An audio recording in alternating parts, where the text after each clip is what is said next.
dilakukan tim teknis sejak pagi hingga saat ini dan apakah ada kendala dalam proses pembersihan?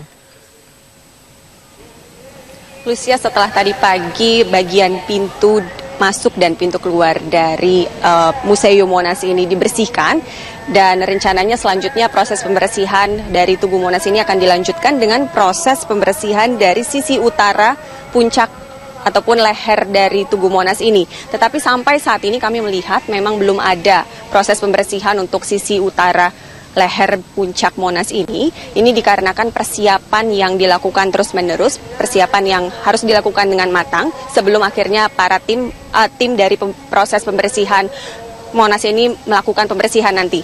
Dan pembersihan sisi utara leher puncak Monas ini ditargetkan akan selesai hari ini juga, seperti sehari-hari sebelumnya di mana proses pembersihan pada bagian leher puncak Monas ini dilakukan 1 hari. Jadi seharusnya hari ini rencananya proses ataupun pembersihan dari sisi leher bagian utara dari puncak Monas ini akan selesai hari ini juga. Dan untuk pembersihan ataupun proses pembersihan dari puncak Monas, yaitu bagian emas dari Monas ini tidak akan dilakukan. Ini dikarenakan pihak dari perusahaan Jerman yang melakukan kerjasama dengan Pemprov DKI mengatakan bahwa bagian emas ataupun puncak dari Tugu Monas ini sendiri tidak kotor sehingga tidak perlu untuk dibersihkan. Dan proses penyemprotan ataupun proses pembersihan dari Tugu Monas ini dilakukan dengan cara menyemprotkan air. Ini menggunakan air sekitar 20.000 liter air per harinya. Jadi total keseluruhan dari air yang digunakan ada 20.000 air per jam, air per hari, di mana ada 9.000 liter air digunakan setiap jamnya. Dan apa yang menjadi kendala dari proses pembersihan Monas ini dikarenakan oleh bentuk bangunan Monas, di mana medannya cukup berat bagi tim pembersih Monas ini.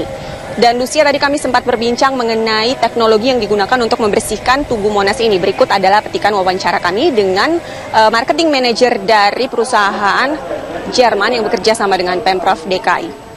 Untuk Badan Tugu Monas sendiri, itu kan dibutuhkan keahlian khusus ya untuk bisa mencapai area terutama leher dari Badan Tugu Monas itu yang paling kotor ya. Nah, itu kita menggunakan drop access technology.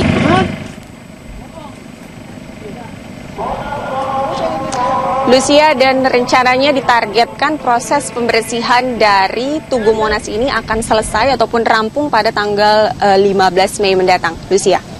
Baik, Stefani Silitonga, terima kasih untuk informasinya langsung dari Monas, Jakarta Pusat. Pemirsa, pekerjaan membersihkan Tugu Monas bukan hal yang mudah. Untuk mencuci Monas, Pemprov DKI harus menggunakan jasa perusahaan profesional bertaraf internasional yang menggunakan teknologi pencucian termutakhir. Bukan hal yang mudah membersihkan monumen nasional yang memiliki ketinggian 132 meter. Apalagi telah 22 tahun monumen kebanggaan Indonesia ini belum dibersihkan. Ini tentu saja membutuhkan teknologi pencucian yang mutakhir. Salah satunya adalah dengan high pressure washer. Alat ini memiliki kemampuan menyemburkan air dengan tekanan mencapai 20 bar, berkapasitas 600 hingga 1.200 liter per jam, serta dapat menyemburkan air dengan suhu 80 hingga 100 derajat Celcius. Air bersuhu 100 derajat Celcius ini dapat merontokkan kotoran dan debu tanpa menggunakan bahan-bahan kimia.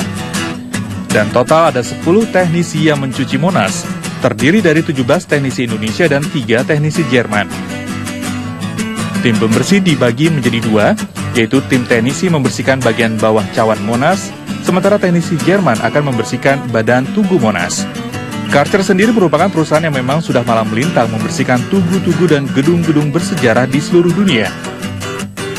Seperti Gedung Basilika St. Petrus di Vatikan, Gunung Rushmore di Amerika Serikat, London Eye di Inggris, Christ the Redeemer di Brazil, dan sejumlah gedung-gedung lainnya di dunia.